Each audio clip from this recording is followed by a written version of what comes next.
நேயர்களுக்கு அன்பு வணக்கங்கள்.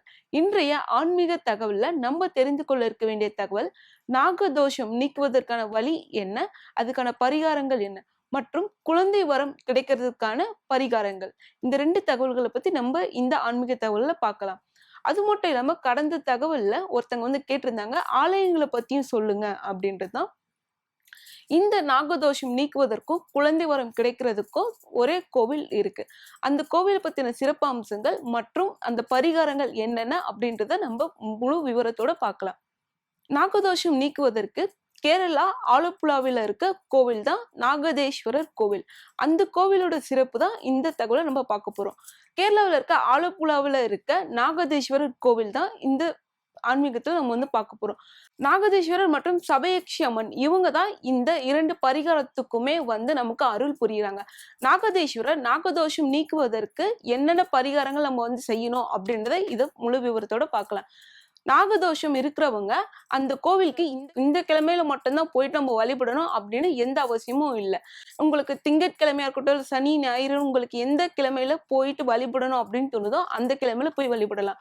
நாகதேஸ்வரர் கோவிலுக்கு போறதுக்கு முன்னாடி நாகப்புத்துவிற்கு மரபொம்மை அல்லது நாகத்துல தங்கத்தால வடிவமைக்கப்பட்ட நாக சிலை இது மாதிரி வாங்கி கொண்டு போகணும். இந்த மாதிரி வாங்கி கொண்டு போயிட்டு நீங்க நாகப்புத்துவிற்கு முன்னாடி வைத்து தீபமேற்றி வழிபட்டீங்க அப்படின்னும் போது உங்களுடைய நாக தோஷங்கள் நீக்கப்படும் அப்படின்னு ஆன்மீக தகவல்கள்ல சொல்லியிருக்காங்க.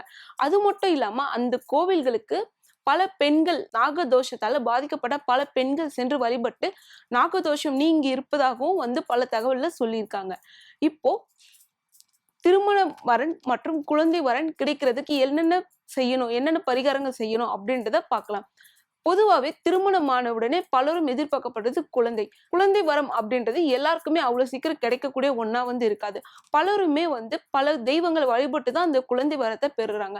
ஒரு சிலர் சில ஆண்டு காலம் ஆகியும் வந்து ஒரு 5 வருஷமா இருக்கட்டும், 3 வருஷமா இருக்கட்டும், எவ்வளவு வருஷம் ஆகியும் வந்து அந்த குழந்தை வரம் கிடைக்காம அவதிப்படுறவங்களும் இருக்காங்க.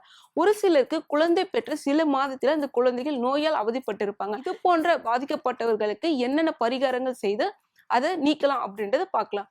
குழந்தை வரம் கிடைக்கிறதுக்கு அங்க இருக்க சபையக்ஷி அம்மன் அவங்கள வழிபடலாம். சபையக்ஷி அம்மனை வழிபடணும் அப்படின்னும் போது உங்க குழந்தைகளை கூட்டிக் கொண்டு கூட வந்து போகலாம்.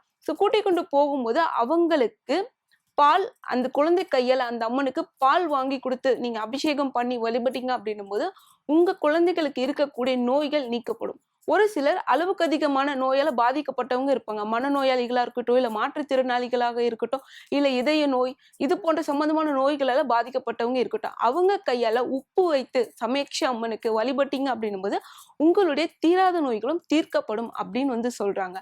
அது மட்டும் இல்லாம திருமணம் ஆகாத ஆண்கள் மற்றும் பெண்கள் தாலி வாங்கி கொண்டு போய் அந்த அம்மன் கிட்ட வைத்து வழிபட்டீங்க அப்படின்னும் போது உங்களுக்கு திருமண வரன் கிடைக்கும் அப்படின்னு வந்து சொல்றாங்க. அது மட்டும் இல்லாம ஒரு சிலருக்கு நினைத்த செயல்கள் தடைபட்டு கொண்டே போய் கொண்டு இருக்கு அப்படின்னு வந்து சொல்றாங்க. இப்போ ஒரு வீடு வாங்கணும்னு நீங்க நினைக்கிறீங்க, அந்த வீடு வாங்கிட்டோம், நிலத்தை வாங்கிட்டும் வந்து கட்ட முடியாம இருக்கும். இல்ல ஒரு சிலர் வீடாவே வாங்கியிருப்பாங்க, அவங்களுக்கு கடன் சுமைகள் அதிகமாகி இருக்கும்.